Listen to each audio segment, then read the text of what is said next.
So what's good, y'all? Today I want to talk about the value of functional core training. A lot of times when it comes to our core, we may think of, I want to have a six-pack abs, or I'm looking for a certain look or a certain definition, when functional core training is really going to tie into, actual strength, working on different systems in a way that's going to help us in sport or activity, and then also in day-to-day movements such as picking up a box. That could be walking up the steps and other movements that we're doing on a day-to-day basis. And when it comes to more look and definition, that's where your nutrition and what you're doing in the kitchen and your eating habits is really going to take place. So when we get back to functional core training, one aspect that we're going to be looking to work on is anti-extension. So that's avoiding arching your lower back. So really working on those muscles such as the rectus abdominis, also some deeper core muscles to help support the lower back. That's going to also ensure that when you're doing lifts like squats, you could be doing deadlifts, you could be doing barbell rows, you're going to have that strength so that you're not injuring your lower back. You're also going to want to work on your anti-rotational muscles.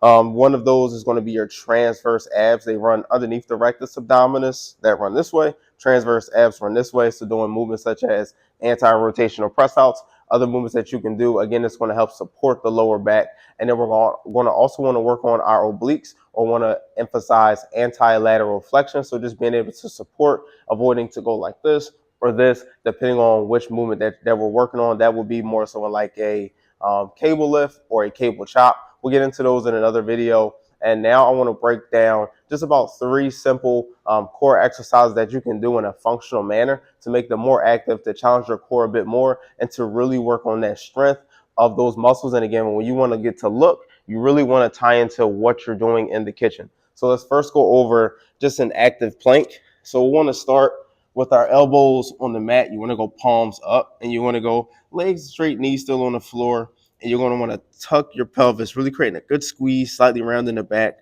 pushing into the floor with your elbows so you're not sinking down in your shoulders. And you're going to raise the knees up. And from here, you're going to pull the elbows to the feet. You're not really moving, just creating a lot of tension. And look at my lower back here. It's not arched. I'm not sinking the hips, arching the lower back. So again, tuck. I'm going to lift up, push into the floor, and really pull my elbows to my feet. Really engaging those muscles. So that's one exercise. A second exercise we're going to go into is a dead bug. Now, I'm pretty sure everyone's familiar with the dead bug.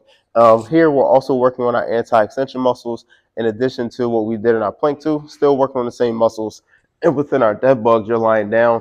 Now, you may think, see here how I'm going into a lot of extension. I really want to press my belly button down to the floor. Lift your butt up slightly. You're going to lift those shoulder blades up as well. Arms straight up, big exhale. Nice and slow, and back to the returning position. Switch over to the other side and back up to the top.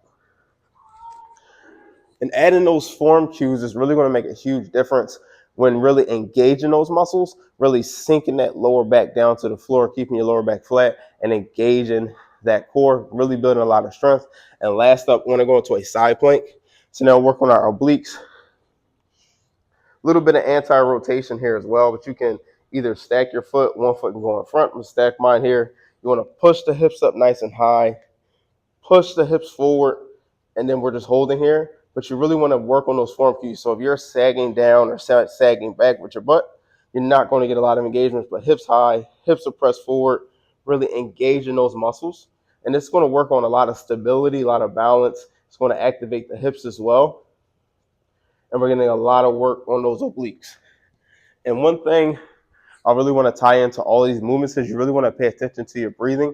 Going 2 seconds of an inhale, really 4-second exhale, getting rid of all the air in your stomach, really squeezing and bracing the core with each rep. And that's really going to emphasize developing more activation, developing more strength, and translating to your sports, to your activities, and to your day-to-day movement. So when we're talking about functional training, that's just one small part. We'll definitely break down in a couple different videos, but take this information with you, apply it to what you're doing on a day-to-day basis with your workouts, and I will check y'all on the next one.